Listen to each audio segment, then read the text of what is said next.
এই দুনিয়া থাকার জায়গা নয়, এই দুনিয়ায় কেউ থাকতে পারে না, তুমিও থাকতে পারবা না রে মুসলমান। এই দুনিয়ার জমিনে বারবার বারবার আল্লাহ তাআলা পাঠায়া অল্প দিনের ভিসা দিয়া, আল্লাহ তাআলা নির্ধারিত একটা টাইম দিয়া এই দুনিয়ার জমিনে পাঠায়া আল্লাহ তাআলা তার পয়গম্বরদের মাধ্যমে, কিতাবের মাধ্যমে, কোরআনের মাধ্যমে বারবার মৃত্যুর কথা স্মরণ করে দিছে। কারণ কি? কারণ হলো বান্দা দুনিয়ার জমিনে যাবে মায়া মোহাব্বত প্রেম ভালোবাসায় পয়রা, শয়তানের ধোঁকায় পয়রা মৃত্যুর কথা যদি ভুলে যায়, আর যার মৃত্যুর ভয় থাকবে না, মৃত্যুর স্মরণ থাকবে না, ওই মানুষগুলা তো আমি আল্লাহর হুকুম পালন করতে পারবে না, গুনাহ থেকে বাঁচতে পারবে না। যদি বান্দা তুমি গুনাহ থেকে বাঁচতে চাও, তাহলে অবশ্যই তোমাকে মৃত্যুর কথা স্মরণ করা লাগবে, ঠিক কিনা? যার হৃদয়ে মৃত্যুর কথা জাগ্রত থাকবে সে কোনোদিন গুনাহ করতে পারে না। যার হৃদয়ে আল্লাহর ভয় থাকবে সে ওজনে কম দিতে পারবে না। যার ভিতরে আল্লাহর ভয় থাকবে সে এরকম করে অন্যের হক নষ্ট করতে পারবে না। এলাকার নেতা নেত্রী যাই কিছু হোক, ওই মানুষের রিলিফের গম মাইরা খাইতে পারবে না, ঠিক কিনা? দাও খোদা দাও আমায় আবার উমর দারাজ দিল। গাইতে পারবেন আমার সাথে? বলেন, দাও খোদা দাও আমায় আবার উমর দারাজ দিল। দাও খোদা দাও আমায় আবার উমর দারাজ দিল। দাও আলীর মতো বীর সেনানী, আলীর মতো বীর সেনানী জগতে নিখিল। দাও খোদা দাও আমায় আবার উমর দারাজ দিল। দাও খোদা দাও আমায় আবার উমর দারাজ দিল। হামজাকে দাও ঘর রাজ দিল। দাও খোদা দাও আমায় আবার উমর দারাজ দিল। সকল বলুন আমিন।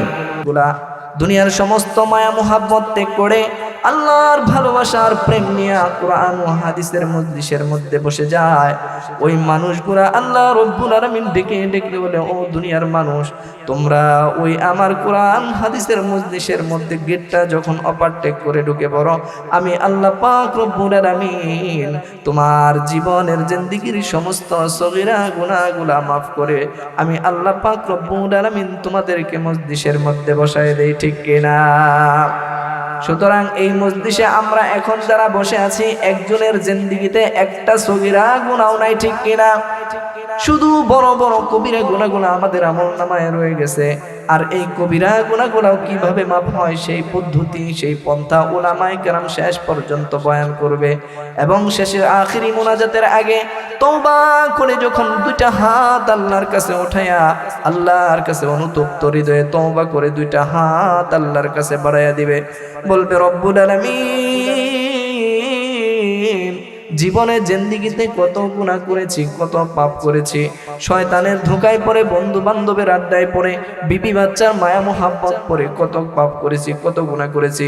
রব্বুল আলামিন, তুমি আমার জীবনের জিন্দেগির সমস্ত গুনাহ খাতাগুলা মাফ করে দাও। এই কথা বলতে দেরি হবে, আমার আল্লাহ রহমান রহিম তোমার জিন্দেগির গুনাহ মাফ করতে দেরি করবে না। এই জন্য পয়গম্বর বলেন, আত্তাইবু কামাল্লা যামবাদাহু, যদি কোনো বান্দা অনুতপ্ত হৃদয়ে পিছনের গুনাহের প্রতি লজ্জিত হইয়া আমি রবের কাছে যদি একবার আমি আল্লাহকে আল্লাহ বলে ডাক দেয়, আমি আল্লাহ পাক রব্বুল আলামিন বান্দাদেরকে বড় প্রেম আর মায়া মোহাব্বত দিয়ে বানাইছি। এই জন্য বান্দা যত ভুল করুক, অপরাধ করুক, ওই অপরাধ করার পরে যখন আবার অনুতপ্ত দিয়ে চোখের এক কোণায় এক ফোঁটা জল এনে আমি রব্বুল আলামিনকে ডাক দিয়ে আমি আল্লাহর কাছে তওবা করে ক্ষমা চাই। আমি আল্লাহ ওই বান্দার জীবনের সমস্ত গুনাহ খাতাগুলা মাফ করে ওই দিনের মতো বানায়া দে যেদিন তার মা দুনিয়ায় ভূমিষ্ঠ করেছিল। সুবহানাল্লাহ। সুতরাং আমাদের জিন্দেগিতে এখন কোনো কিন্তু গুনাহ নাই, ঠিক কিনা? এখন যেই কথাটা বললাম, আখিরাতে চলতে গেলে নেকির প্রয়োজন, দুনিয়ায় যেমন টাকার প্রয়োজন, এখন আমাদের এই নেকি অর্জন করার সুযোগ এসেছে, ঠিক কিনা? এই যে আমি আপনাদেরকে জোর করে হোক যেমনি হোক সুবহানাল্লাহ আলহামদুলিল্লাহর আওয়াজ আপনারা দিছেন। আল্লাহর নবী কয় দুনিয়ার জমিনের মধ্যে যদি বসে বসে কোনো বান্দা আমি আল্লাহকে আল্লাহ বলে ডাক দেয়, আমি আল্লাহকে সুবহান বলে ঘোষণা দেয়, এই সুবহান শব্দের অর্থ হইল আল্লাহ পবিত্র। কে পবিত্র? কথা বলতে হবে। সুবহান শব্দের অর্থ কি? আল্লাহ পবিত্র। আল্লাহ শব্দের অর্থ কোনো অর্থ হয় না আল্লাহ। সুতরাং দুইটাকে মিলাইলে সুবহান আল্লাহ শব্দের অর্থ কি হবে? আল্লাহ পবিত্র। আল্লাহ পাক রব্বুল আলামিন বলে দুনিয়ার জমিনে যেই মানুষগুলা আমি আল্লাহর বরত্ব ঘোষণা করে, আমি আল্লাহর প্রশংসা করে, আমি আল্লাহর তাসবিহ পাঠ করে, আমি আল্লাহ ওই দুনিয়ার মজলিসের থেকে উত্তম মজলিসে আমি রব তাদের বিষয়ে আলোচনা করি। সুবহানাল্লাহ। আমি বান্দার নাম ধরে, বংশের নাম ধরে, বাবার নাম ধরে ধরে আমি উত্তম মজলিস তার আসমানের মধ্যে বসে আমি আল্লাহ ফেরেশতাদের মজলিসে বসে বসে তাদের বরত্বের আলোচনা করি। আর আমি আমার ফেরেশতাকে ডেকে ডেকে বলি, ও ফেরেশতারা রে, দুনিয়ার জমিনে তাকায়া দেখ, দুনিয়ার জমিনে তাকায়া দেখ, ওই মানুষগুলা এরকম করে তোরা বলছিলি বানানোর দরকার নাই। আল্লাহ যখন মানুষ বানাইতে চেয়েছিলেন কি বলেছিলেন? আল্লাহ মানুষ বানানোর দরকার নাই, এই মানুষ দুনিয়ার জমিনে যাবে, মারামারি করবে, রক্তপাত করবে, কাটাকাটি করবে, এই মানুষ বানানোর দরকার নাই, আমরাই তো আপনার ইবাদত বন্দেগী আর তাসবিহ পাঠ করার জন্য যথেষ্ট। এই কথা বলেছিল, ঠিক কিনা? আল্লাহ তাআলা ফেরেশতাদেরকে থামায়া দিয়ে বলে ইন্নী আ'লামু মা লা তা'লামুন। আমার আল্লাহ ডাক দিয়ে বলে, ও ফেরেশতারা রে, আমি আল্লাহ তাআলা যা জানি তোমরা তা জানো না। আমি আল্লাহ পাক রব্বুল আলামিন আমার মধ্যম পন্থার একটা জাতি বানাইতে চাই। তোমরা যত ইবাদত বন্দেগী করো, তোমার ইবাদতে আমি আল্লাহর কুদরতি কলিজা ভরে না। তোমাদের পিছনে মা বলার মতো কেউ নাই, তোমাদেরকে বাবা বলার মতো কেউ নাই, তোমার সংসার নাই, ব্যবসা বাণিজ্য নাই, তোমাকে আমি শুধু আমার ইবাদতের জন্যই বানাইছি। যাকে আমি পশ্চিমে তাকায়া থাকতে বলছি সে শুধু পশ্চিমেই তাকায়া থাকে, তার পূর্বের কোনো খবর নাই, ঠিক কিনা? জন্মের পর থেকে যেই ফেরেশতাকে আমি সিজদার হালতে ফেলায় রাখছি, শুধু সিজদার হালতেই রয়েছে। এই জন্য তোমাদের এই ইবাদত বন্দেগীতে আমি আল্লাহর কুদরতি কলিজা ভরে না। আমি আল্লাহ পাক রব্বুল আলামিন এই দুনিয়ার জমিনে আমার প্রতিনিধি বানাবো, যেই মানুষগুলা একবার দুনিয়ার সমস্ত ব্যস্ততা ফেলে আমার আল্লাহ পাক রব্বুল আলামিন বলে, ও ফেরেশতারা রে, আমার বান্দারা দুনিয়ার শত ব্যস্ততাকে পিছনে ফেলে আমি আল্লাহর প্রেম আর মহব্বত আর ভালোবাসা নিয়া আমি আল্লাহকে একবার আল্লাহ বলে ডাক দেয়, আমি আল্লাহ পাক রব্বুল আলামিনের কুদরতি কলিজা ভরে যায়। সুবহানাল্লাহ। এই জন্য এই বান্দাদেরকে আল্লাহ বড় প্রেম দিয়া, মায়া মহব্বত দিয়া, ভালোবাসা দিয়া বানাইয়া এই দুনিয়ার মানুষদের দিকে, এই মানুষদেরকে নিয়ে আরশে আজিমে বসে ফেরেশতাদের সাথে গর্ব করতে থাকে। ও ফেরেশতারা রে, তোরা মানুষ বানাইতে নিষেধ করেছিলি, আজকে তাকায়া দেখ, আজকে তাকায়া দেখ, বাসার ছালার মানুষগুলা কেমন চাতক পাখির মতো ওই মাটির মধ্যে বসে বসে আমি আল্লাহকে সুবহান বলে ডাক দেয়। ওই দুনিয়ার মানুষগুলো আমি আল্লাহকে পবিত্র বলে ডাক দিয়েছে। আমি আল্লাহ তাআলা দুনিয়ার সমস্ত মানুষ বলে যদি আমি আল্লাহকে পবিত্র বলে ঘোষণা দেয়, তাও পবিত্র। যদি কেউ আমাকে পবিত্র বলে ঘোষণা না দেয়, তারপরেও কিন্তু আমি আল্লাহ পবিত্র। কিন্তু ওই দুনিয়ার মানুষগুলা আমি আল্লাহকে পবিত্র বলে ঘোষণা দিয়েছে। ফেরেশতারা রে, তোমরা সাক্ষী থাকো, আমি আল্লাহ পাক রব্বুল আলামিন বান্দাদের এই তাসবিহ পাঠ করায়, আমি আল্লাহর প্রশংসা করায় এত বেশি খুশি হয়ে গেলাম। আমি আল্লাহ আল্লাহ পাক রব্বুল আলামিন খুশি হইয়া ওই বান্দাদের জীবনের জিন্দেগীর সমস্ত গুনাহের নাপাকি থেকে তাদের জিন্দেগীকে আমি আল্লাহ পুত পবিত্র বানায়া দিলাম। শুধু তাই নয় রে মুসলমান, আল্লাহর নবী বলেন দুনিয়ার জমিনে কোনো বান্দা যদি একবার সুবহানাল্লাহ বলে, সুবহানাল্লাহ বলতে দেরি হয়, আমার রব জান্নাতের মধ্যে ওই বান্দার জন্য একটা গাছ লাগাইতে দেরি করে না। সুবহানাল্লাহ। আর জোরে বলেন সুবহানাল্লাহ। আল্লাহ তাআলা কি বললেন? দুনিয়ার জমিনে বান্দা সুবহানাল্লাহ বলবে দুনিয়ার জমিনে বসে বসে, আর আমি আল্লাহ জান্নাতে ওই বান্দার জন্য গাছ লাগাবো। সুবহানাল্লাহ। আপনাদের মনে হয় সন্দেহ, জান্নাতে যাব আর গাছের কিসের প্রয়োজন? জান্নাতের বর্ণনা, জান্নাতটা একটা চিটিয়াল ময়দান হবে, সেইখানে কোনো গাছ তরুলতা পাতা বাড়ি এরকম করে অট্টালিকা থাকবে না। আল্লাহ শুধু স্বাভাবিকভাবে একটা জান্নাত দিয়ে রাখবেন। দুনিয়ার জমিনে যদি 100 বিঘা জমিন কাউকে দেওয়া হয়, সেখানে যদি কোনো বাগান না থাকে, বাড়ি না থাকে, ওই জমির কোনো দাম আসেনি, ওই জমি আপনার কোনো কাজে আসবনি। এই জন্য জান্নাতের মধ্যে গাছ লাগানোর দরকার আছে না নাই? বাগান বানানোর দরকার আছে না নাই? বাড়ি বানানোর দরকার আছে না নাই? ও মুসলমান, একটু চিন্তা করে দেখো রে মুমিন, আল্লাহ জান্নাত তো দিয়েছে, কিন্তু জান্নাতটা দুনিয়া থেকে সাজাইতে হবে। চিল্লায় বলেন ঠিক কিনা? আমরা জান্নাতে বাগান চাই কিনা, বাড়ি চাই কিনা, আমাদের জান্নাতটা ভিআইপি হোক আমরা চাই কিনা? ও মুসলমান, যদি আমরা জান্নাতটাকে সুন্দর করে সাজাইতে চাই, ওই একবার বান্দা সুবহানাল্লাহ বলবে, আল্লাহ ওই জান্নাতের মধ্যে বান্দার জন্য জান্নাতে গাছ লাগাইতে থাকবে। সুবহানাল্লাহ। আরেকটা গাছ লাগান। আপনাদের মনে হয় বিশ্বাস হচ্ছে না, সুবহানাল্লাহ বললে আল্লাহ গাছ লাগাবার, আর গাছ দিয়ে করবো কি? গাছ দিয়ে কি করবেন? বর্ণনা সামনে আসতেছে। আরেকটা গাছ লাগান, সবাই গাছ লাগান, আরেকটা গাছ লাগান, আর একটা গাছ লাগান, জুড়ে গাছ লাগান, আরো গাছ লাগান। এই যে কয়েকবার আপনারা সুবহানাল্লাহর আওয়াজ দিয়েছেন, সাথে সাথে আল্লাহ তাআলা আপনার নামে একটা জান্নাতে গাছ লাগাইয়া দিয়েছেন। ও মুমিন, এই গাছটা কত দূরত্ব, কত এরিয়া হবে, বাউন্ডারি হবে? আজকে যেই বান্দাটা জান্নাতে গাছ লাগাইলো, ওই বান্দাটা ওই জান্নাতের গাছের গোড়ায় যাওয়ার আগ পর্যন্ত ওই গাছের শাখা প্রশাখা পাতা পল্লব গুলা বাড়তেই থাকবে। সুবহানাল্লাহ। প্রত্যেকটা গাছের পাতার মধ্যে আল্লাহ পাক রব্বুল আলামিন জবান লাগায়া দিবে, আর ওই জবান থেকে ওই সুবহানাল্লাহ বলনেওয়ালা ব্যক্তির জন্য 24টা ঘন্টা ওই গাছের গোড়ায় যাওয়ার আগ পর্যন্ত ওই বান্দাটার জন্য দুআয়ে মাগফিরাত করতে থাকবে। সুবহানাল্লাহ। আমাদের মাগফিরাতের দরকার আছে না নাই? জান্নাতে আজকে গাছ লাগাইছেন, প্রতিটা পাতার মধ্যে আল্লাহ জবান লাগাই দিছে, ওই জবানটা আপনার জন্য 24টা ঘন্টা দুআয়ে মাগফিরাত করতে থাকে। ঠিক কিনা? ওরে মানুষ, কেন পাগল হইলা? কার জন্য পাগল হইলা?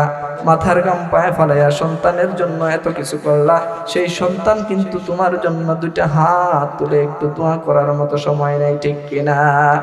বিবির জন্য পাগল হইলা, বিবির চাহিদা পূরণের জন্য হারামের মধ্যে সম্পৃক্ত হইলা, বিবির অর্নামেন্ট জুয়েলারি দেওয়ার জন্য তুমি হালাল থেকে হারামের সংস্পর্শে চলে গেলা, এই বিবি কিন্তু তোমার এই গুনাহের ভার গ্রহণ করবে না। ঠিক কিনা?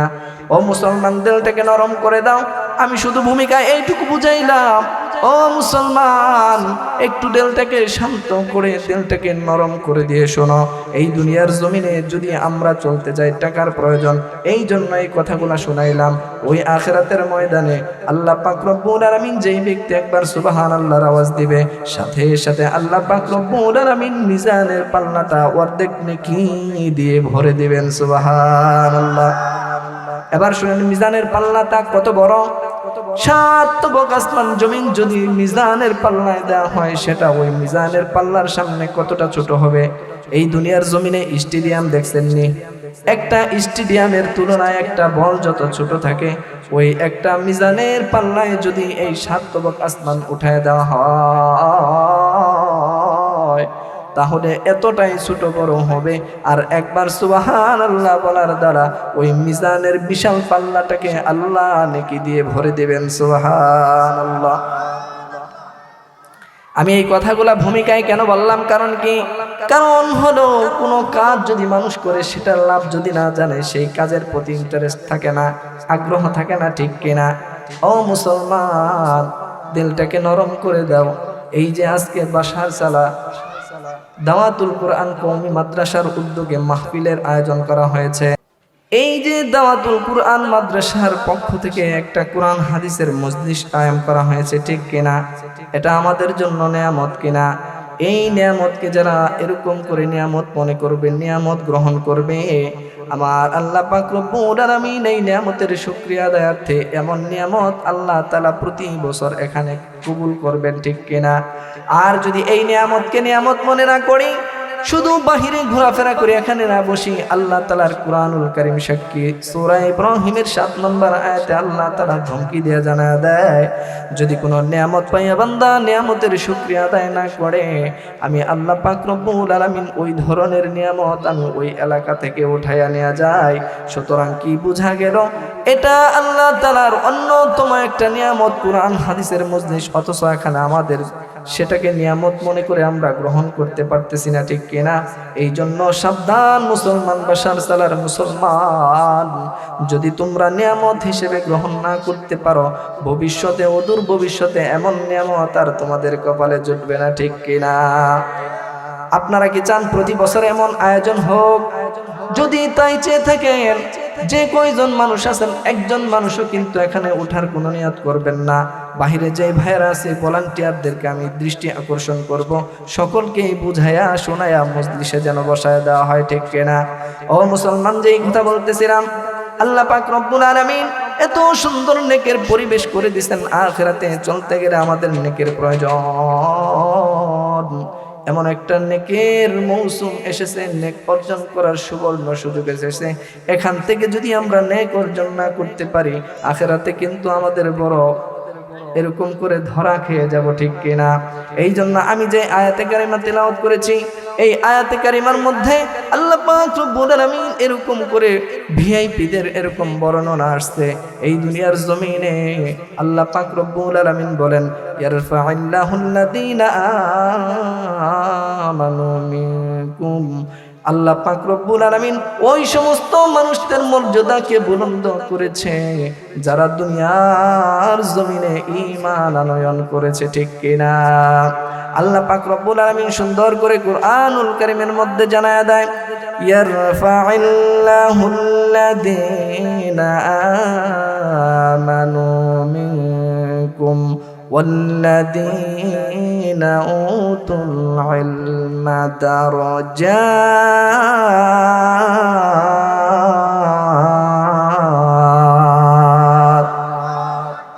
আমার আল্লাহ পাক রব্বুল আলামিন কুরআনুল কারীমের মধ্যে সুন্দর করে জানায়া দেয়, ও দুনিয়ার মানুষ, ও পয়গম্বর, আপনার উম্মতদেরকে সুন্দর করে জানায়া দেন, ইরফা'আল্লাহুল্লাযীনা আমানু মিনকুম, তোমাদের মধ্যে যারা ঈমান এনেছে আমি আল্লাহ তাদের মর্যাদাকে বুলন্দ করেছি, উঁচা করেছি, সুবহানাল্লাহ। ওয়াল্লাযীনা উতুল ইলমা দারাজাত, এদের মধ্যে ওই সমস্ত ঈমানদারদের মধ্য থেকে, যারা ঈমানদারদের মধ্য থেকে আমি আল্লাহ তাআলা যাদেরকে ইলম দিয়েছি, ইলম নামক নিয়ামত দিয়েছি, ওই সমস্ত ইলম প্রাপ্ত বান্দারাই হচ্ছে আখিরাতের ময়দানের ভিআইপি পারসন, ঠিক কিনা? তোমাদের মধ্যে যারা ঈমান এনেছে তাদের মর্যাদাকে আমি আল্লাহ তাআলা বুলন্দ করেছি। এদের মধ্যে থেকে যারা ইলমওয়ালা, যাদেরকে ইলম দিয়েছে, ইলমের ধারক বাহক আমি আল্লাহ তাআলা বানিয়েছি, ওই সমস্ত মানুষটাই হবে আখিরাতের ভিআইপি পারসন, ঠিক কিনা?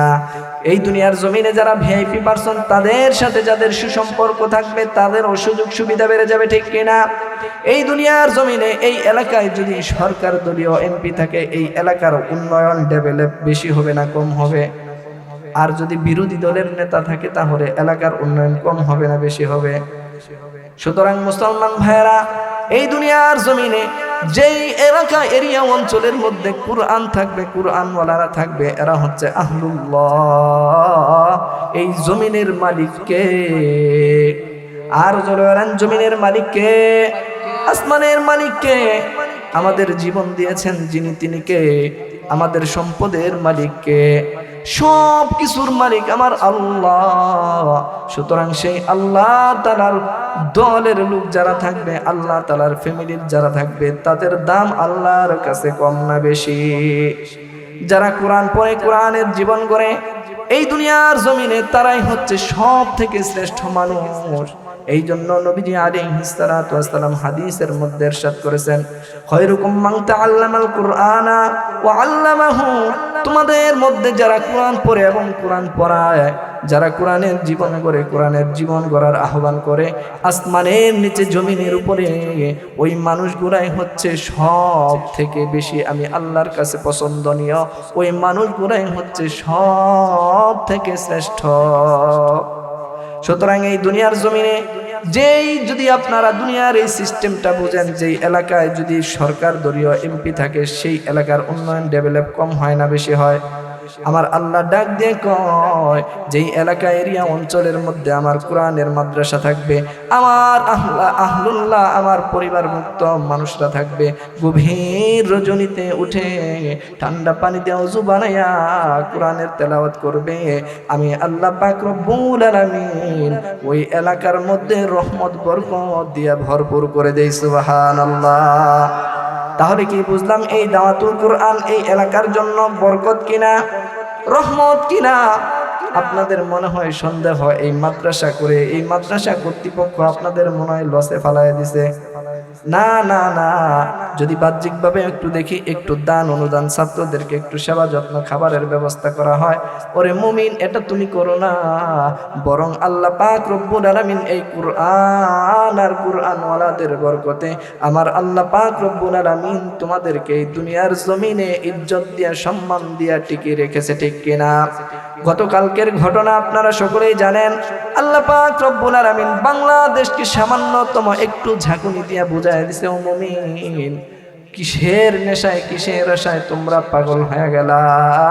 আমি আল্লাহ কিন্তু এখন আছি। আমি আল্লাহর ক্ষমতা কম নয়, আমি আল্লাহর শক্তি কিন্তু কম নয়, ঠিক কিনা? মা গররাকা বিরব্বিকাল কারীম। আমি কারীম রব থেকে কোন জিনিস তোমাকে দূরে সরাইয়া রাখলো, কোন জিনিস তোমাকে আমি আল্লাহ ভুলাইয়া দিল? ওরে মুমিন, এই বাংলাদেশের ভৌগোলিক যে অবস্থাটা আছে, সেই ভৌগোলিক অবস্থার দিক দিয়ে লক্ষ্য করলে, বিবেচনা করলে, যেই পরিমাণ আমাদের দেশে ভূমিকম্প হয়েছে, এই দেশ টিকে থাকার কথা নয়, ঠিক কিনা? কিন্তু আল্লাহ তাআলা এই দেশটাকে এত রহমত বরকত দিয়ে কেন টিকিয়ে রেখেছেন জানেননি? আল্লাহ পাক রব্বুল আলামিন বাংলার জমিনে আনাচে কানাচে এত বেশি মসজিদ মাদ্রাসা রয়েছে, বাংলার অন্য কোনো প্রান্তে এত মসজিদ মাদ্রাসা নাই, ঠিক কিনা? সারা বিশ্বের এরকম করে গবেষণায় ফুটে উঠেছে, এই সমস্ত যতগুলা পৃথিবীর মধ্যে শহর আছে, তার মধ্যে ঢাকা শহরকে মসজিদের শহর বলা হয়, ঠিক কিনা? শুধু তাই নয়, নামাজের আজান হয়ে গেলে, নামাজের আজানের পরে যদি তুমি মসজিদে যাও, নিচের তলায় তোমার জায়গা হবে না, 2 তলা 3 তলা ওভারটেক করে 4 তলা পর্যন্ত গিয়ে তোমাকে নামাজে দাঁড়াইতে হয়, ঠিক কিনা? এই জন্য এই মানুষের, এই দেশের মানুষের ধর্মীয় অনুভূতি আল্লাহ তাআলার প্রতি অনেক দুর্বল। এই এলাকার বাংলার জমিনে ছোট্ট ছোট্ট কচি কচি বাচ্চারা সেই ভোর রজনীতে 3টার সময় উঠে কোরআনের তেলাওয়াত করে, যেই তেলাওয়াতের বরকতে আল্লাহ পাক রব্বুল আলামিন এই দুনিয়ার বাংলার এই জমিনকে এখনো ভারসাম্য টিকিয়ে রেখেছেন, ঠিক কিনা? ও মুমিন, এই জন্য আল্লাহর নবী বলেন, কুন আলিমান আও মুতাআল্লিমান আও মুঈনান আও মুহিব্বা। তুমি আলেম হয়ে যাও, যদি আলেম হওয়ার সুযোগ না থাকে তুমি আলেমের ছাত্র হয়ে যাও, যদি সেই সুযোগ না থাকে তুমি আলেমদেরকে সহযোগিতা করো, কোরআনওয়ালাদেরকে সহযোগিতা করো, কোরআনের মাদ্রাসাকে সহযোগিতা করো। সেই সামর্থ্য যদি তোমার না থাকে, তুমি তাহলে তাদেরকে অন্তর থেকে ভালোবাসো। ওয়ালা তাকুন খামিস, কিন্তু তুমি পঞ্চম প্রকার হইও না। পঞ্চম প্রকার কি?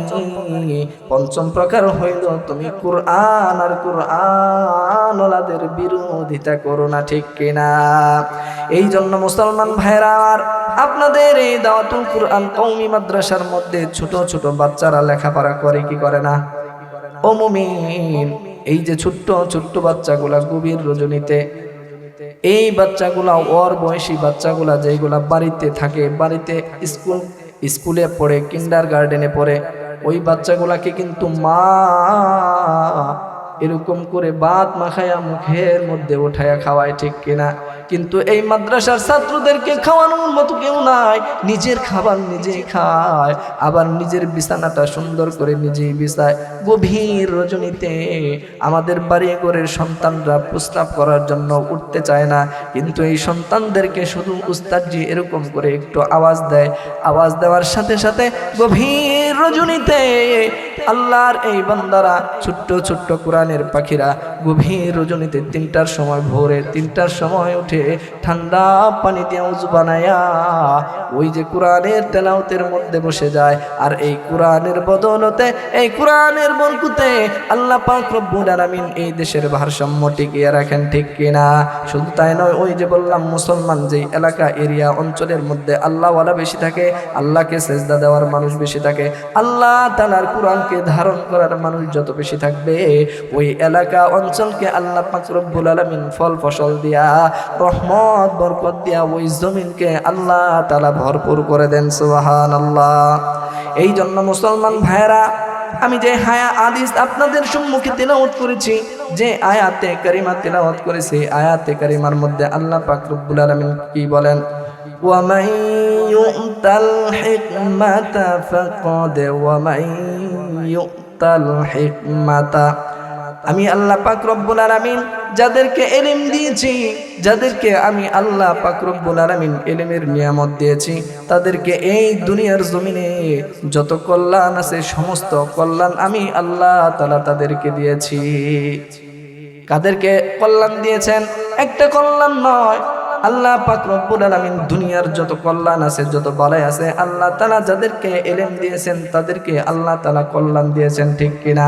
তোমরা যারা ইলম পাও নাই, কোরআন পাও নাই, তারা দুনিয়ার জমিনে কোনো কল্যাণ পাও নাই। তুমি যত বড় টাকাওয়ালা মালিক হও, যত যাই কিছু হও না কেন, তুমি যদি কোরআন না পাও, কোরআনের জ্ঞান অর্জন না করতে পারো, ঈমান আমলকে ঠিক করতে না পারো, তুমি এই দুনিয়ার জমিনে সব থেকে অসহায়, ঠিক কিনা? এই জন্য মুসলমান ভাইরা আমার, নবীজির চাচা আব্বাস রাদিয়াল্লাহু তাআলা আনহুকে জিজ্ঞেস করা হয়েছে, ও নবীজির চাচা আব্বাস, আপনি বলেন এই দুনিয়ার জমিনে সব থেকে বড় নিয়ামত কোনটি? আব্বাস রাদিয়াল্লাহু তাআলা আনহু জবাব দেয়, বলে, ও দুনিয়ার মানুষ, কান খাড়া করে শুনে রাখো, আমি কসম করে বললেও আমার ভুল হবে না, এই দুনিয়ার জমিনে, আসমানের নিচে জমিনের উপরে সব থেকে বড় নিয়ামত ঈমানের পরে হচ্ছে ইলম। যাকে ইলম দেওয়া হয়েছে তাকে দুনিয়ার সমস্ত কল্যাণ দেওয়া হয়েছে। সুবহানাল্লাহ। এই ইলমের দাম আছে না নাই? আর জোরে বলেন, আছে না নাই? এই ইলমওয়ালাদের দাম আছে না নাই? কেমন দাম, কেমন দাম? ও মুসলমান, শুনে রাখো, যদি কোনো বান্দা, একজন মা, একজন সন্তান যদি তার সন্তানকে হাফেজ বানানোর নিয়ত করে, কোরআনের আলেম বানানোর নিয়ত করে, তাদের কি মর্যাদা! হযরতে এরকম করে মুসা আলাইহিস সালাতু ওয়াস সালামের জামানার একটা ঘটনা আপনাদেরকে শোনাই। ইলমের কি মর্যাদা, কোরআনের কি দাম আপনারা শুনবেননি? জগৎ বিখ্যাত তাফসীরের কিতাব তাফসীরে কবিরের মধ্যে জগৎ বিখ্যাত একজন লেখক আল্লামা ফখরুদ্দীন রাজি রহমাতুল্লাহি আলাইহি জগৎ বিখ্যাত কিতাব তাফসীরে কবিরের মধ্যে ঘটনাটা এনেছেন। ঘটনাটা এরকম, হযরতে মুসা আলাইহিস সালাতু ওয়াস সালাম পথ ধরে একদিন সফর করে কোথাও যাইতেছিলেন। এমন সময় পথের মধ্যে লক্ষ্য করে কাশফের নজরে তাকায় দেখে একটা কবরের মধ্যে বিকট এরকম করে শাস্তি হচ্ছে, এত শাস্তি হচ্ছে, ওই কবরের মধ্যে জাহান্নামের আগুন ধাউ ধাউ করে জ্বলতেছে। ওই জাহান্নামের আগুনের কারণে ওই মানুষটা এমন করে চিৎকার করে কান্না করতেছে, এমন চিৎকারের বিকট আওয়াজ যদি দুনিয়ার জমিনের মানুষ কেউ শুনতো, এই দুনিয়ার সমস্ত মানুষের কানের পর্দা ফেটে মানুষ মারা যাইতো। এত ভয়ঙ্কর কবরের শাস্তি তার কবরের মধ্যে হচ্ছে। কবরের শাস্তি আছে না নাই? মৃত্যু সত্য, কবরের আযাব সত্য, হাসর সত্য, এই বিশ্বাস আমাদের আছে না নাই? কবর কত ভয়ঙ্কর শুধু ওই মুসা আলাইহিস সালাতু ওয়াস সালামের জামানার ওই কবরের বিষয় নয়, আমাদের প্রত্যেককেই কিন্তু ইন্তেকাল করতে হবে, মৃত্যু বরণ করা লাগবে। মৃত্যুর স্বাদ থেকে কেউ পালাইতে পারবে না। নির্ধারিত একটা টাইম দিয়ে আল্লাহ পাক রব্বুল আলামিন দুনিয়ার জমিনে আমাকে আপনাকে পাঠাইছেন, ঠিক কিনা? আমাকে আপনাকে এই দুনিয়ার জমিন ছেড়ে চলে যেতে হবে। দুনিয়া থাকার জায়গা নয়, কেউ থাকতে পারে না, তুমিও থাকতে পারবে না, আমিও থাকতে পারবো না। এই দুনিয়ার জমিনের টাকাওয়ালা ভাই, তোমাদেরকে পায়ে হাত রেখে বলি, টাকার গরম দেখায় না। এই টাকার গরম দেখায় তুমি কিন্তু টিকতে পারবা না, ঠিক কিনা? ক্ষমতার গরম দেখায় না, ক্ষমতা দেয়া দুনিয়ার জমিনে কেউ টিকতে পারে নাই, তুমিও টিকতে পারবা না। ইজ্জত আর সম্মানের মানদণ্ডেও তোমরা টিকতে পারবা না। যদি এই দুনিয়ার জমিনে টাকার গরম দেখায় কেউ দুনিয়ার জমিনে টিকতে পারতো, তাহলে আজও পর্যন্ত কারুন আর তার সম্পদ দুনিয়ায় থাকতো, ঠিক কিনা? কারণ কি আল্লাহ এত সম্পদ দিয়েছিল, পৃথিবীর ইতিহাসে এত সম্পদ আল্লাহ তাআলা অন্য কাউকে দেন নাই, দিবেও না।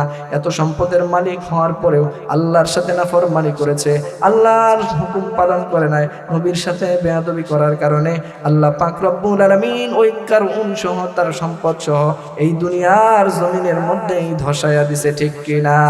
শুধু তাই নয়, আজ পর্যন্ত 3.5 হাত মাটির নিচে প্রতিদিন কারুন এবং তার সম্পদ ডাবতেই থাকবে কিয়ামত পর্যন্ত।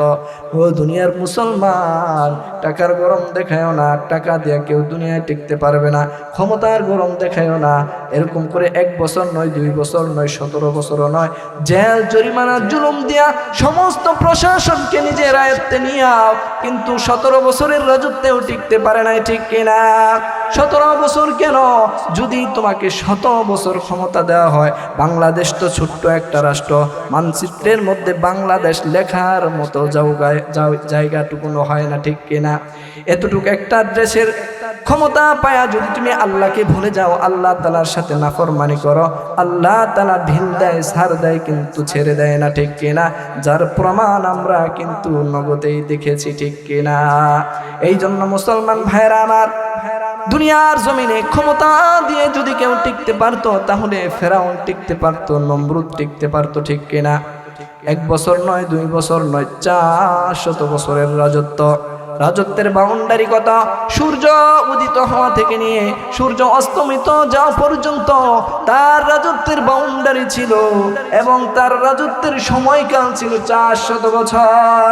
এত বিশাল সাম্রাজ্য থাকার পরেও আল্লাহ তাআলার সাথে নাফরমানি করার কারণে, আল্লাহর সাথে হুকুম লঙ্ঘন করার কারণে, নিজেকে খোদা দাবি করার কারণে আল্লাহ তাআলা তাকে এমনভাবে সাইজ করেছে, আজও তার লাশটা জাদুঘরে এখনো রক্ষিত আছে। কেন আছে রে মুমিন? এই দুনিয়ার ক্ষমতাওয়ালাদেরকে, টাকাওয়ালাদেরকে আল্লাহ তাআলা নিদর্শন হিসেবে তাদের লাশটা এখনো জাদুঘরে রেখে দিয়েছে, ঠিক কিনা? ও মুসলমান, নমরুদ ক্ষমতা দেখাইছে, আল্লাহ তাআলাকে মারার জন্য তীর নিক্ষেপ করেছে, কিন্তু আল্লাহ তাআলা কিছুই বলে নাই।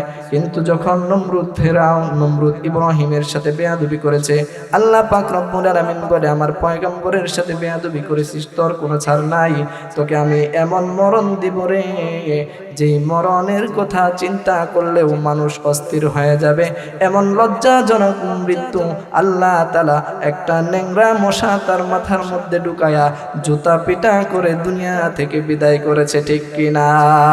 ও টাকাওয়ালা ভাই, টাকার গরম দেখায় না, ক্ষমতাওয়ালা ভাই, ক্ষমতার গরম দেখায় না। তুমি যদি বলো আমি বড় সম্মান আর ইজ্জত নিয়ে দুনিয়ার জমিনে চলে, যদি সম্মান আর ইজ্জতের কথা বলো, আমার পয়গম্বর আসমানের নিচে জমিনের উপরে আল্লাহর পরে যার সম্মান আর ইজ্জত, যার নাম শ্রদ্ধার সাথে দুনিয়ার জমিনে আজ নেওয়া হয়, সেই পয়গম্বরকেও কিন্তু দুনিয়া ছেড়ে চলে যেতে হয়েছে, ঠিক কিনা? সুতরাং আমিও চলে যাব, আপনিও চলে যাবেন।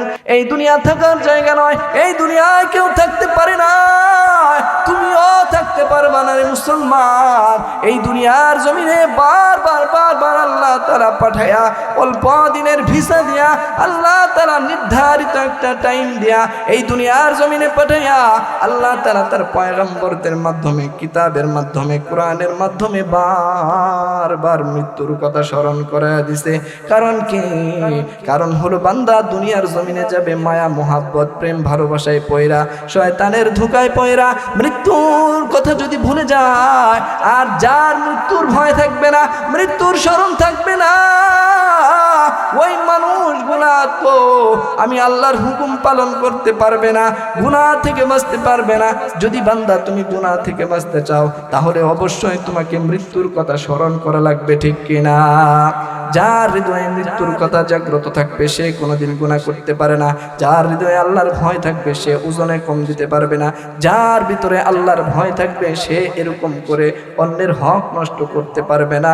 এলাকার নেতা নেত্রী যাই কিছু হোক, ওই মানুষের রিলিফের গম মাইরা খাইতে পারবে না, ঠিক কিনা? এরকম অনেক নেতা আছে, রড খায়, সিমেন্ট খায়, খোয়া খায়, আছে না নাই? ওই সমস্ত নেতাদের হৃদয়ে আল্লাহর ভয় নাই, মৃত্যুর কথা তাদের স্মরণ নাই। যদি সে স্মরণে রাখতো আমাকে মৃত্যুবরণ করতে হবে, দুনিয়া থেকে চলে যেতে হবে, তাহলে অন্যের হক নষ্ট করতে পারতো না, মুয়াজ্জিনের আযান শুনে বিছানায় ঘুমাইতে পারতো না, বিবি বাচ্চাদেরকে বেপরদায় ছেড়ে দিতে পারতো না। এই জন্য আমাদেরকে গুনাহ থেকে বাঁচার জন্য 1 নাম্বারের মেডিসিন হচ্ছে আল্লাহর ভয়, 2 নাম্বারের মেডিসিন হচ্ছে মৃত্যুর স্মরণ, ঠিক কিনা? আম্মা জান আয়েশা বলে, এই দুনিয়ার জমিনে যারা যুদ্ধ জিহাদ করে মৃত্যুবরণ করবে তারা তো সরাসরি আল্লাহর জান্নাতে যাবে। যদি যুদ্ধ করা ছাড়াও এরকম করে শহীদের মর্যাদা লাভ করতে চায়, নবী গো আপনি আমাদেরকে জানায়া দেন কি এমন আমল আসেনি যাতে শহীদের মর্যাদা লাভ করা যায়।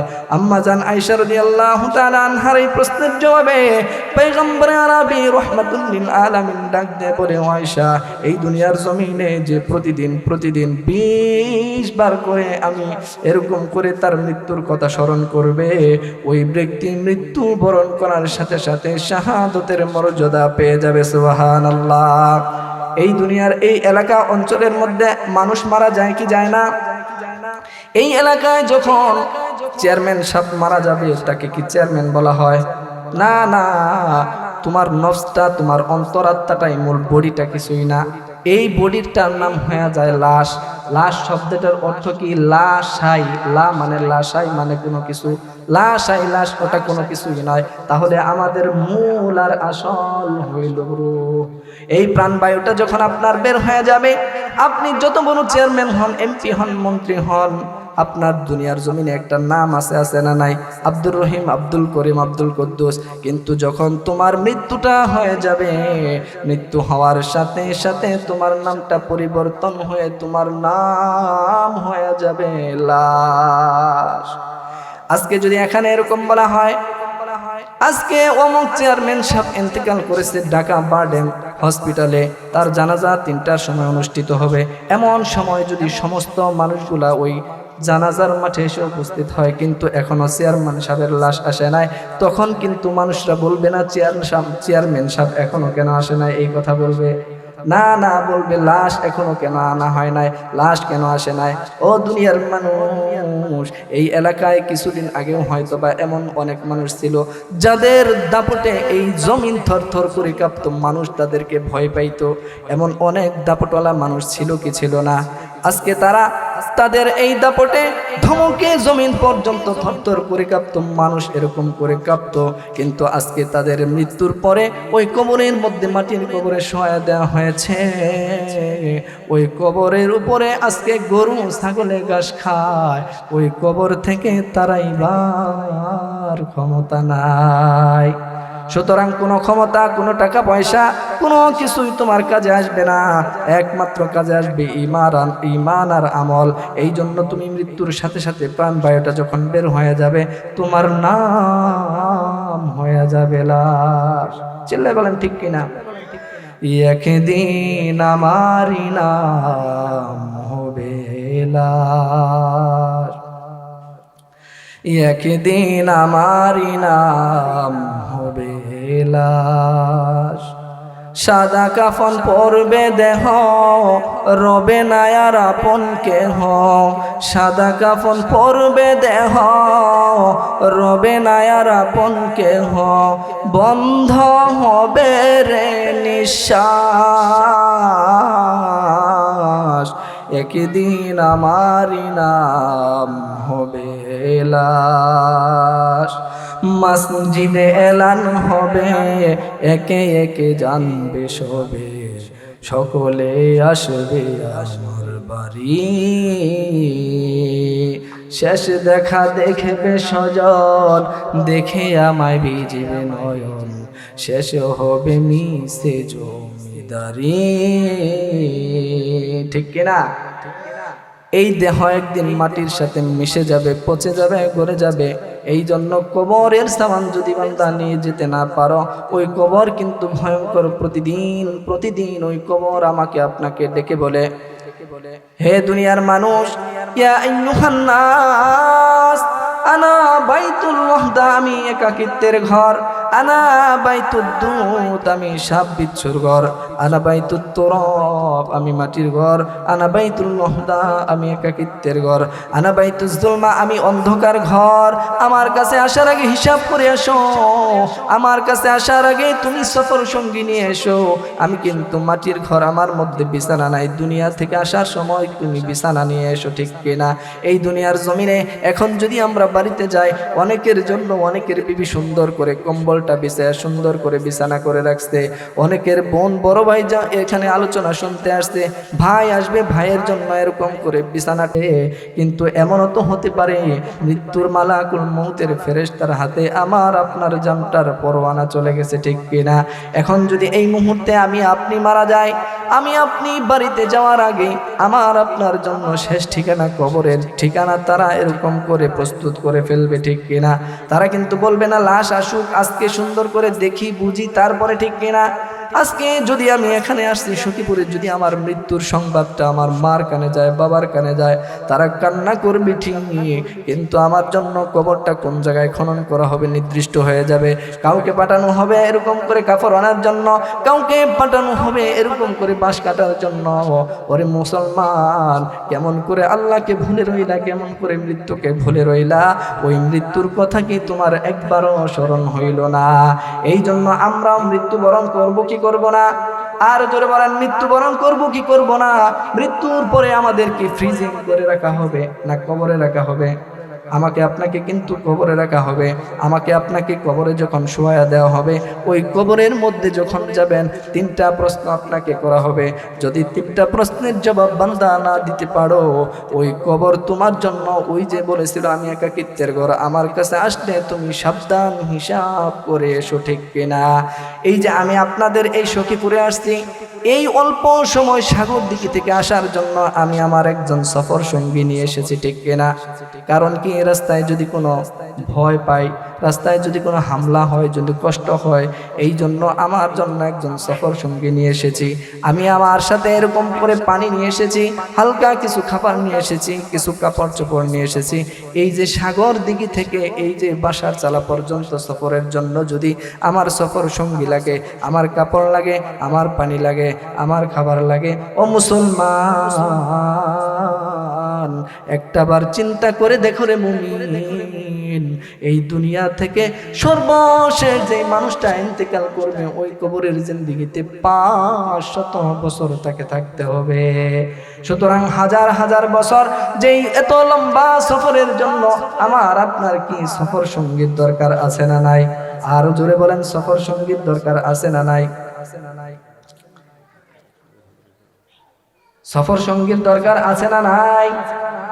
আমার আপনার যদি সফর সঙ্গী লাগে, দুনিয়ায় চলতে গেলে যদি সফর সঙ্গী লাগে, আখিরাতেও আমার আপনার সফর সঙ্গীর দরকার।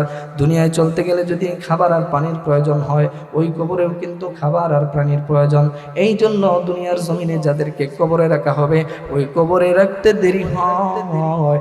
নবীজি হাদিসের মধ্যে ইরশাদ করেছেন, ইদা উদিয়াল মাইয়িতু ফি কবরিহি জাআল কুরআন ইনদা রাসিহি, ওই বান্দা কবরে শোয়াইতে দেরি হবে, আমার রব ওই বান্দার সফর সঙ্গী, কবরের লম্বা চূড়া সফর সঙ্গী হিসাবে কুরআনকে একটা সুদর্শন যুবকের আকৃতি দিয়া তোমার মাথার সামনে বসায়া দিবে।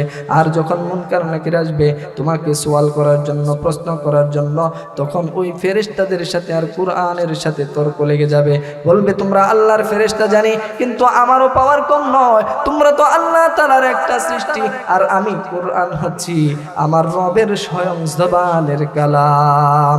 সুতরাং আমার এই বন্ধু দুনিয়ার জমিনে থাকতে কোরআনকে মহব্বত করেছে, কোরআনের সাথে থেকেছে, কোরআন ওলাদেরকে ভালোবেসেছে। আমার এই বান্দা রাত্রির বেলা ঘুম থেকে জাগ্রত হইয়া ঠান্ডা পানি দিয়ে ওযু বানাইয়া আমার এই বন্ধু কোরআনের তেলাওয়াত করেছে। সে ঘুমাইতে পারে নাই, খাইতে পারে নাই, এরকম করে দুনিয়ার জমিনে আমি কোরআনটাকে আরামায়েশ করতে দেই নাই। আজকে আমার বন্ধু কবরের জিন্দেগিতে আসছে, সে আরামে ঘুমাবে। আমার বন্ধুকে আমি কাউকে ডিস্টার্ব করতে দেব না। বলে তুমি কতক্ষণ থাকবা? বলে আমার বন্ধুকে জান্নাত পর্যন্ত পৌঁছানোর আগ পর্যন্ত আমি আমার বন্ধু থেকে আলাদা হব না। আমি আমার বন্ধুকে কবর, হাসর, মিজান, পুলসিরাত পার করে আল্লাহর জান্নাতে পৌঁছায়া তারপরে আমার বাড়ি লাউহে মাহফুজে আমি চলে যাব।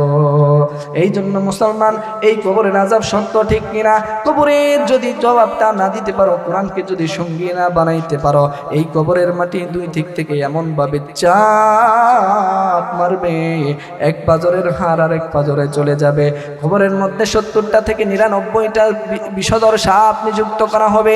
এমন বিশাল সাপ, দুনিয়ার জমিনে যদি একবার ওই সাপ যদি একবার শ্বাস ফেলে, এই দুনিয়ার সমস্ত সবুজ গাছ, তরুলতা সব মরে এরকম করে বেনিশ হয়ে যাবে। কিয়ামত পর্যন্ত আর দুনিয়ার জমিনে গাছ গজাবে না। শুধু তাই নয়, এই কবরের মধ্যে 70 থেকে 99টা এই বিষধর সাপ তোমাকে ধ্বংসন করতে থাকবে। আরেক বর্ণনায় আসছে কবরের মধ্যে আগুন জ্বালায়া দেওয়া হবে, কবরের মধ্যে জাহান্নামের আগুন। আরেক বর্ণনায় আসছে একটা বিশাল বড় হাতুড়ি নিয়া ওই মাথার কাছে একজন ফেরেশতা দাঁড়ায়া থাকবে, আর তাকে বলতে থাকবে, ও নাফরমান, দুনিয়ার জমিনে থাকতে তুমি নামাজ পড়ো নাই, আল্লাহর হুকুম লঙ্ঘন করেছো, আজকে কবরের আমি কবরের শাস্তি তুমি সহ্য করতে পারবা না। এমন বড় একটা হাতুড়ি, যেই হাতুড়ি দিয়া যদি দুনিয়ার জমিনের পাথরের বড় পাহাড়ের মধ্যে আঘাত করা হইতো, ওই পাহাড় টুকরা টুকরা হয়ে দুনিশ্বাত হয়ে যাইত। এমন বধির একজন ফেরেশতার হাতে বিশাল আকারের হাতুড়ি থাকবে, ওই হাতুড়ি দিয়া ওই জাহান্নামীকে, ওই নাফরমান বান্দাকে আঘাত করতে থাকবে কিয়ামত পর্যন্ত, ঠিক কিনা?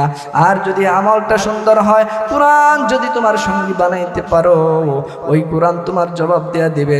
আর বর্ণনায় আসছে, নুম কানাউমাতিল আরুস, আমার এই বন্ধুকে নবদুল হার মতো কবরের মধ্যে ঘুম পাড়ায়া দাও, ওই কবরের মধ্যে জান্নাতি বিছানা বিছায়া দাও, ওই বান্দাকে কবরের মধ্যে উল বিছা এরকম করে জান্নাতি পোশাক পরায়া দাও। ওই কবরটা তোমরা এরকম করে তার দৃষ্টি সীমানা পর্যন্ত প্রশস্ত করে দাও। সুবহানাল্লাহ। এই জন্য কবরটা যেন আমাদের দৃষ্টি সীমানা পর্যন্ত প্রশস্ত হোক, চাই কি চাই না? কবরের মধ্যে জান্নাতি বিছানা হোক, চাই কি চাই না? কবরটা এরকম করে আমরা এরকম করে জান্নাতি ডেকোরেশন বানাইতে চাই কি চাই না? যদি কবরটা এত সুন্দর বানাইতে চাই, কোরআন আর কোরআন ওয়ালাদের সাথে সম্পর্ক লাগায়া দাও, ঠিক কিনা? একজন সন্তানকে কোরআনওয়ালা বানাও, কোরআনওয়ালা যদি না বানাইতে পারো, কোরআনওয়ালাদেরকে সাহায্য সহযোগিতা করো। ওই যে একটা ঘটনা শুরু করেছিলাম, এই ঘটনা বলে আমি শেষ করে দেব। হযরতে মুসা আলাইহিস সালাতু ওয়াস সালাম পথ ধরে যাচ্ছিলেন, দেখেন কবরের মধ্যে প্রচন্ড আযাব হচ্ছিল, ঠিক কিনা? এমন আযাব হচ্ছিল, যেই আযাবের চোটে এরকম করে কবরবাসী চিৎকার করতেছিল। আবার যখন তিনি দ্রুত ওই এলাকা অতিক্রম করে চলে গেলেন, আবার কয়েকদিন পর যখন ওই পথের মধ্য ধরে আসতেছিলেন, এমন সময় লক্ষ্য করে দেখে ওই কবরের মধ্যে কোনো আযাব নাই। ওই কবরটাকে আল্লাহ তাআলা এরকম করে জান্নাতের বাগান বানায়া দিয়েছে। সুবহানাল্লাহ। মুসা আলাইহিস সালাতু ওয়াস সালাম অবাক হয়ে গেলেন, বললেন, ও আল্লাহ পাক রব্বুল আলামিন, আমাকে এই কবরবাসীর সাথে একটু কথা বলায়া দাও। ওই কবরবাসী সালাম দিল, ইয়া রাসূলুল্লাহ। বলল, আমি তো কয়দিন আগেই তোমাকে এখানে দেখলাম, তুমি এরকম করে আযাবের মধ্যে গ্রেফতার আছো, আজকে একদিনের ব্যবধানে তোমার কবরটা কেমন করে জান্নাতের বাগান হইল? এমন কি আমল করেছো আমাকে বলো, যে আমলটা আমি করব আমার উম্মতদেরকে বলে দেব। ওই কবরবাসী ডাক দিয়ে বলে, ইয়া রাসূলুল্লাহ, ও আল্লাহর পয়গম্বর, আমার ব্যক্তিগত কোনো আমলের কারণে আল্লাহ পাক রব্বুল আলামিন আমাকে নাজাত দেয় নাই, আমি একজন নাফরমান গুনাহগার, গুনাহগার, দুনিয়ার জমিনে থাকতে কোনো নেক করি নাই, কোনো আমল করি নাই, সারাটা জিন্দেগি শুধু গুনাহ করেছি। গুনার কারণে আল্লাহ তাআলা আমার কবরটাকে জাহান্নাম বানায়া দিয়েছে। কিন্তু আমি যখন ইন্তেকাল করেছি, আমার বিবি এরকম করে সন্তান সম্ভবা ছিল, তার গর্ভে একটা সন্তান ছিল। আমি ওই অবস্থায় ইন্তেকাল করেছি। আমার বিবি একটা পুত্র সন্তান ভূমিষ্ঠ করেছে। এই সন্তানটাকে কষ্ট করে কুলি পেটে মানুষ করে এরকম করে যখন 6-7 বছরের বয়স হয়েছে, আমার সন্তানটাকে কোরআনের মাদ্রাসায় নিয়ে গেছে। ডাক দিয়ে বলে, হুজুর, আমি একজন বিধবা মহিলা, আমার মন চায়, আমার দিল চায় আমার সন্তানটাকে কোরআন শরীফ পড়াবো, কোরআনের আলেম বানাবো, কোরআনের হাফেজ বানাবো। এই জন্য আমার সন্তানটাকে মাদ্রাসায় নিয়ে আসলাম। ও হুজুর, আমার সন্তানটাকে কোরআনওয়ালা বানায় দাও। এই কথা বলে যখন মা সন্তানটাকে মাদ্রাসায় রেখে আসার পর উস্তাদ যখন ওই সন্তানটাকে ডাক দিলেন, ও বাবা এদিকে আও, পড়ো বিসমিল্লাহির রহমানির রহিম। কসি জবানে যখন ওই সন্তান বিসমিল্লাহির রহমানির রহিম উচ্চারণ করেছে, আল্লাহ পাক রব্বুল আলামিন ওই সন্তানের জবানে বিসমিল্লাহির রহমানির রহিম উচ্চারণ করতে দেরি হয়, আল্লাহ পাক রব্বুল আলামিনের রহমতের দরিয়ায় জোশ মারতে দেরি হয় না। আল্লাহ তাআলা ওই কবরের মধ্যে যে আযাবের ফেরেশতা নিযুক্ত ছিল, ওই ফেরেশতাদেরকে ডেকে দিয়ে বলে, ও ফেরেশতারা রে, ওই কবরের আযাবটা বন্ধ করে দাও, কবরকে জান্নাতি ডেকোরেশন করে দাও। আল্লাহ তাআলাকে ডাক দিয়ে বলে, আল্লাহ, এই বান্দাটা তো নাফরমান গুনাহগার, এর কবরের মধ্যে তো শাস্তি হচ্ছিল, তাকে কেন মাফ করে দেওয়া হলো? ওই কবরবাসীর জন্য বলে, ও ফেরেশতারা রে, ওই সন্তান, ওই এতিম সন্তান যাকে বাবা দুনিয়ার জমিনে রেখে এসেছে, তার উরসের সন্তান দুনিয়ার জমিনে বসে আমি আল্লাহকে রহমান রহিম বলে ডাক দেয়। আমি আল্লাহ তাআলা আমার রহমান রহিম নামের বরকতে ওই এতিম সন্তানের জবানে রহমান রহিম নামের বরকতে আমি আল্লাহ পাক রব্বুল আলামিন খুশি হয়ে যায়। ওই এতিম সন্তানের বাবার কবর আযাবকে আমি আল্লাহ মাফ করে দিলাম। সুতরাং আমাদের সন্তানদেরকে কোরআন পড়ানোর দরকার আছে না নাই? বিসমিল্লাহর বরকতে যদি গুনাহগার বাবার কবরের আযাব যদি মাফ করতে পারে একজন 30 পারা কোরআনওয়ালার বাবা মার মর্যাদা কি পরিমাণ হবে? নবীজি বলেন, হাসুরের ময়দানে নূরের টুপি পরাইয়া মতির মেম্বারে বসাই আমি আল্লাহ তাআলা ওই সমস্ত কোরআনওয়ালার বাবা মাদেরকে ইজ্জত আর সম্মান দিয়া তাদেরকে জান্নাতি মেহমান বানাই দেব। সুবহানাল্লাহ। নিজে আলেম হইতে পারি নাই, তলিবুল ইলম হইতে পারি নাই, হ্যাঁ, এরকম বংশ থেকে একজন আলেম বানায় যায়, অন্তত এতটুকু যোগ্যতা অর্জন করা যায় যেন আমার সন্তান এরকম করে আমার জানাজার ইমামতি করতে পারে, ঠিক কিনা? বড় মুফতি মুহাদ্দিস হওয়া শর্ত নয়, ফরজ পরিমাণ ইলম শিখান। নুরানি মাদ্রাসা এখানে আছে, 3টা বছর যদি এখানে পড়াইতে পারেন, আপনার এই সন্তান জুমার নামাজের খুতবা দিতে পারবে, জানাজার নামাজ পড়ানোর যোগ্যতা হবে। আপনি যখন মারা যাবেন, যদি খানায় কাবার ইমাম সাহেবকে এনেও যদি আপনার জানাজা পড়ানো হয়, তার চোখে পানি আসতেও পারে, নাও আসতে পারে, চিল্লায় বলেন ঠিক কিনা? কিন্তু কোনো সন্তান যদি মার লাশের সামনে দাঁড়ায় যায়, বাবার লাশের সামনে দাঁড়ায় যায়, ওই সন্তানের চোখ থেকে পানি না আসে থাকতে পারে না। এই জন্য ওই সন্তান যখন জানাজার দোয়াটা পড়বে, আল্লাহুম্মা গফির লি হাইয়িনা ওয়া মাইয়িতিনা, এই দোয়া পড়তে দেরি হবে, আরশের মালিক ওই সন্তানের জানাজাকে উসিলা করে ইস্তেগফারের, মা বাবার জন্য ইস্তেগফারের উসিলা করে তার মা বাবার জিন্দেগির গুনাহ মাফ করে তাকে জান্নাতি বানাইতে পারেন কি পারেন না? সুতরাং একটা সন্তানকে আলেম বানাবেন তো, মাদ্রাসায় দিবেন তো, পরে যত যাই কিছু বানান আপনি বানান, কিন্তু 3টা বছর পড়ায়া সন্তানকে মুসলমান বানান, ঠিক কিনা? আল্লাহ তাআলা আমাদেরকে বুঝার আমল করার তৌফিক দান করুন, আমিন।